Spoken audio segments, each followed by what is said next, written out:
how I built a 700 horsepower 335i for under $2,000. Basically, when I started building my project 335i, reliability was not really my concern. The goal was to make big power on a budget. So, getting right into it, the first key ingredient to make big power out of your 335i is to upgrade the turbos. Firstly, when it comes to turbos, there is a lot of options to go for. Given the budget of my build, I decided to go with eBay turbos. Since they don't have the best reputation for reliability, I looked at a lot of Amazon reviews, and I eventually realized that there is even a Facebook group dedicated solely for no-name N54 turbos. This gave me a better idea to see what I'm getting myself into.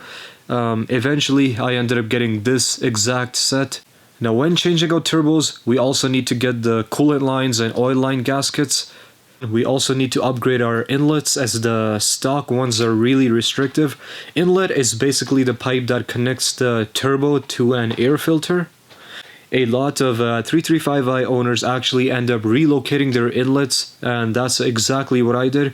Using basic couplers and piping, I actually made my own inlets, so this way I was able to get the inlets and the air filters in for about $100. However, if you buy the relocation kit, it's only $250.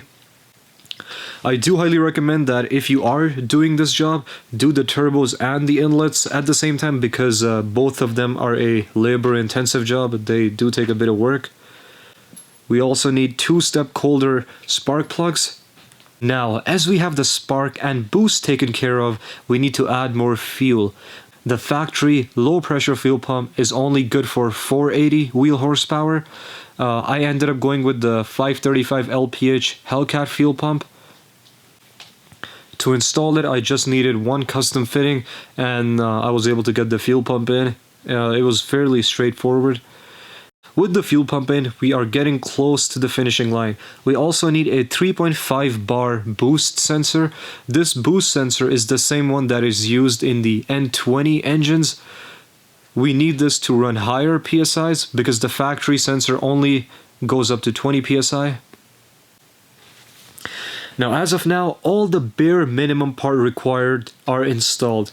Before we move on to tuning the car, let's just make the assumption that there is no misfires on the car, there is no boost leaks, and everything is running like it's supposed to.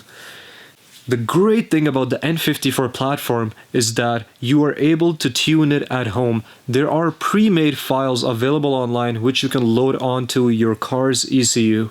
For that, we firstly need a KD CAN cable. We also need a USB to a micro USB converter, and we need some sort of an Android device which allows us to communicate with the ECU. We can also go ahead and download the back-end flash files from n54tech.com, and in here we have this file which takes into account our upgraded hybrid turbos and needs E85 gas to run properly. This file will maximize the full potential of your car's build. Now, for us to load one of these files onto the car's ECU, we need an MHD flasher license.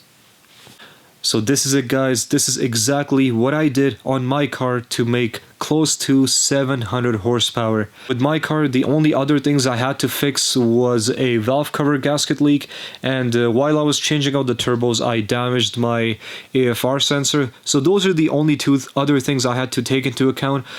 But all in all, the build still runs under $2,000, which is really impressive for the amount of power we got out of this engine. So that is everything for today's video, guys. Hopefully you enjoyed the video, and please consider subscribing.